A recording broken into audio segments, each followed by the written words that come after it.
Hello everyone, how are you? कैसे हैं आप लोग? I think all of you are very fine. आज की जो क्लास है वो मोशन इन ए प्लेन की बात चल रही थी अपनी लास्ट की जो क्लासेज हैं, और उसमें हमने वेक्टर और स्केलर के बारे में स्टडी की थी। इस क्लास में हम लोग बात करेंगे टाइप्स ऑफ वेक्टर के बारे में कि वेक्टर जो है वो कितने टाइप के होते हैं, उनका रिप्रेजेंटेशन वगैरह कैसे किया जाता है। ये बड़ा ही इंटरेस्टिंग टॉपिक है, इसको आप समझिए। इससे आप 2D और 3D में जो मोशन होता है उसको ईजीली समझ पाएंगे। Thank you. हमारी पृथ्वी, हमारा सोलर सिस्टम, हमारी गैलेक्सी और पूरा यूनिवर्स एक तरीके से मोशन कर रहा है। यानी कि अगर हम लोग बात करें हमारी पृथ्वी की, तो वो अपनी ऑर्बिट पर मोशन कर रही है, साथ ही वो स्पिन भी हो रही है, यानी कि डेली स्पिन होती है, हर एक 24 घंटे में एक पूरा चक्कर लेती है। कहने का मतलब अपनी ही पोजीशन पर, और हर 365 डेज़ के अंदर वो सूर्य का चक्कर लगा लेती है, यानी कि वो मोशन करती है। और हमारी दुनिया के अंदर भी सब कुछ जो है वो मोशन से ही चल रहा है। हम लोग तकरीबन हर जगह मोशन करते हैं। और फ्रेंड्स, मोशन इस दुनिया के चलने के लिए बहुत ज़रूरी भी है। तो फ्रेंड्स, आज हम लोग बात करने जा रहे हैं उसी मोशन के बहुत इंपॉर्टेंट फैक्टर पर। क्योंकि देखिए, मोशन के लिए सबसे इंपॉर्टेंट चीज़ों में से एक चीज़ क्या है? वो है डायरेक्शन। अगर आप मोशन करना चाहते हैं तो कोई डायरेक्शन तो आपके पास होनी चाहिए। तो आज हम लोग उस फैक्टर पर बात करने जा रहे हैं जो हमें मोशन की डायरेक्शन बताता है हमेशा।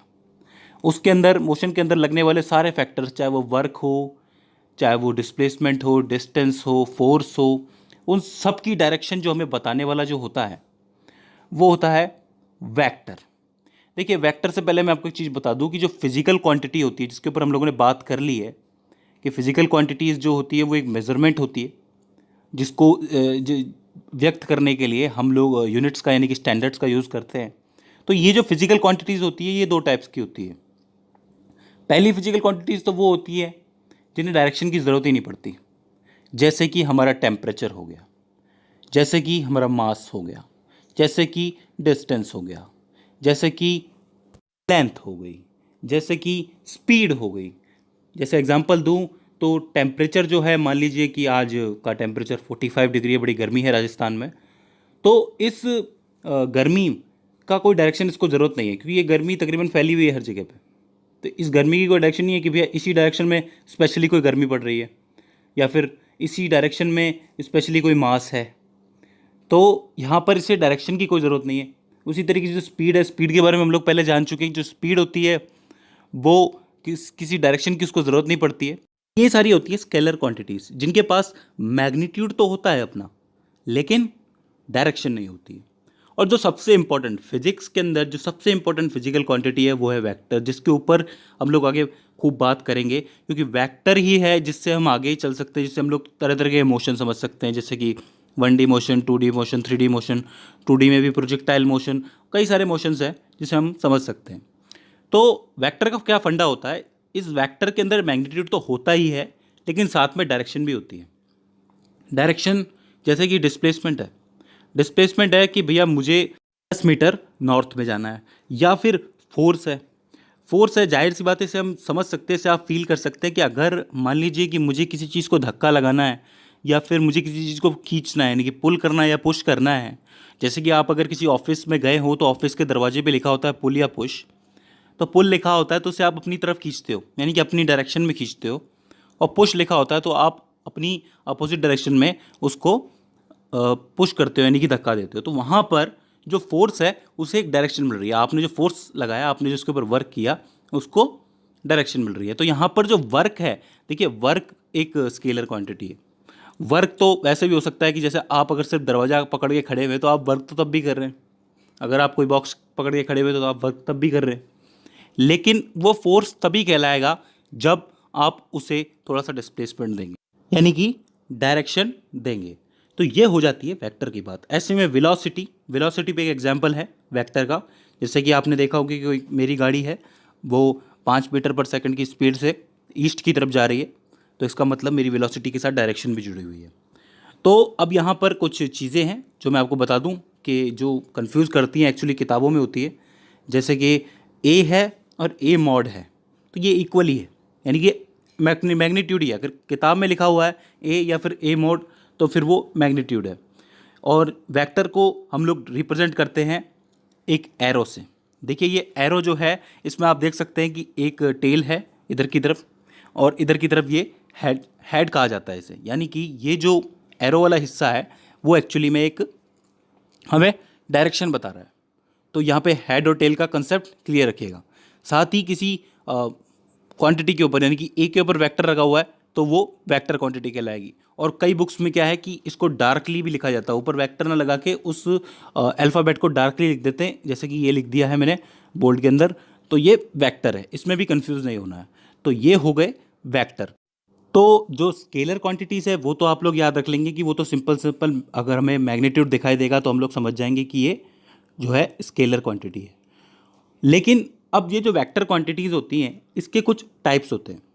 पहला टाइप इक्वल वेक्टर। ध्यान से देखिए, जैसे मान लीजिए कि मेरे पास दो वेक्टर्स हैं, पी वेक्टर और क्यू वेक्टर। अब ये वेक्टर्स बराबर कब हो सकते हैं? देखिए अगर सिर्फ इसका मैं मैग्नीट्यूड बराबर कर दूं, यानी कि ये जो पी वेक्टर है इसका मैग्नीट्यूड मान लीजिए कि 5 है और ये जो क्यू वेक्टर है इसका मैग्नीट्यूड मान लीजिए कि 5 है, तो इन दोनों का मैग्नीट्यूड यानी कि इनका डायरेक्शन हम लोग थोड़ी देर के लिए हम लोग डिनाइड कर देते हैं, नज़रअंदाज कर देते हैं, तो हमें पता चलेगा कि इन दोनों का मैग्नीट्यूड बराबर है। लेकिन एज ए वेक्टर अगर हम लोग देखें तो क्या ये बराबर होंगे? नहीं। ऐसा क्यों? क्योंकि अगर मैं इस पी वेक्टर को कुछ इस डायरेक्शन में लिख रहा हूँ और इस क्यू वेक्टर को कुछ इस डायरेक्शन में लिख रहा हूँ तो ये दो एरो हो गए। लेकिन यहाँ पर क्या हो रहा है कि पी की डायरेक्शन अलग जा रही है और क्यू की अलग जा रही है, तो यहाँ पर बिल्कुल ही अलग डायरेक्शन है, यानी कि ये 5 हो सकता है प्लस में हो और ये 5 हो सकता है कि माइनस में हो। तो इसका मतलब ये हो गया कि की डायरेक्शन अलग है तो ये इक्वल नहीं हो सकते। लेकिन अगर इन दोनों की डायरेक्शन एक है यानी कि ये दोनों सेम डायरेक्शन में जा रहे हैं तो इसका मतलब ये हो गया कि ये इक्वल वेक्टर है। इसी तरीके से जो दूसरा टाइप आता है वो अनइक्वल वेक्टर का आता है। तो वो अनइक्वल वेक्टर बिल्कुल वही है जो हमने पहले समझा, अगर मैग्नीट्यूड सेम है लेकिन डायरेक्शन अलग अलग है तो वो अनइक्वल वेक्टर हो गया, पहले में ही दूसरा समझ में आ गया। इसी तरीके से जो तीसरा आता है वो आता है पैरेलल वेक्टर। पैरेलल वेक्टर का क्या मतलब है? पैरेलल से मतलब है कोई भी चीज़ साथ साथ चलने लगे, अब उसी डायरेक्शन में चलने लगे, लाइक कुछ इस तरीके से। अब यहाँ पर मैं आपको बता दूँ कि यहाँ पर इसके साइज़ से कोई फ़र्क नहीं पड़ता है, क्योंकि अगर मान लीजिए कि कोई 4 मीटर का वेक्टर है तो कोई 2 मीटर का वेक्टर है तो उससे फ़र्क नहीं पड़ रहा है, लेकिन अगर वो सेम डायरेक्शन में है तो वो पैरेलल वेक्टर कहलाएंगे। तरीके से जो अगला यानी कि चौथा टाइप है वो है एंटी पैरेलल। एंटी पैरेलल का मतलब हो गया कि जो वेक्टर्स हैं वो एक दूसरे की बिल्कुल ही विपरीत यानी कि अपोजिट डायरेक्शन में जा रहे हैं। यानी कि पैरेलल में तो उन लोगों ने एक दूसरे के बीच में 0 डिग्री का एंगल बनाया था, यहाँ पर वो बना देंगे कितना? 180 डिग्री, क्योंकि हमें पता है कि स्ट्रेट लाइन का जो एंगल होता है वो 180 डिग्री होता है। अगला यानी कि पाँचवा हमारा वेक्टर है वो है कोलिनियर वेक्टर। वो वेक्टर्स जो एक ही लाइन में चले, जैसे कि भंडारे में लाइन लगती है एक के पीछे एक आदमी, वैसे ही जो वेक्टर्स एक के पीछे एक लगे तो वो कोलिनियर वेक्टर कहलाते हैं। Coplanar vector. कोप्लेनर वेक्टर बहुत ही ज़रूरी चीज़ है समझने के लिए। ये जो वेक्टर है इसका मतलब ये हुआ कि एक प्लेन में हमारे पास कितने डायमेंशंस होते हैं? 2 डायमेंशन, 2D अगर प्लेन माने तो एक्स और वाई। तो यहाँ पर ये जो दो वेक्टर्स है, एक इस डायरेक्शन में जाए एक इस डायरेक्शन में जाए, तो ये हमेशा कोप्लेनर होगा, यानी कि एक ही प्लेन में होगा, फिक्स हो जाएगा। इसी तरीके से अगर हम लोग इसको कुछ इस तरीके से रखें या फिर इस तरीके से रखें तो यहाँ पर भी जो वेक्टर्स है वो कोप्लेनर ही कहलाएंगे। तो यहाँ एक चीज़ याद रखिए कि कोई भी दो वेक्टर्स जो होते हैं वो हमेशा कोप्लेनर होते हैं। 3 वेक्टर्स भी कोप्लेनर हो सकते हैं लेकिन हमेशा नहीं, क्योंकि अगर हम लोग एक प्लेन की बात कर रहे हैं उसमें एक्स और वाई यानी कि 2 ही डायरेक्शन है तो तीसरे के लिए जगह मुमकिन नहीं है। तो हम लोग बात करें अगले वेक्टर की तो वो होगा कॉनक्यूरेंट वेक्टर, यानी कि इस वेक्टर में जितने भी वेक्टर्स जो हैं वो एक ही पॉइंट पे या तो फोर्स लगा रहे हैं या उससे निकल रहे हैं।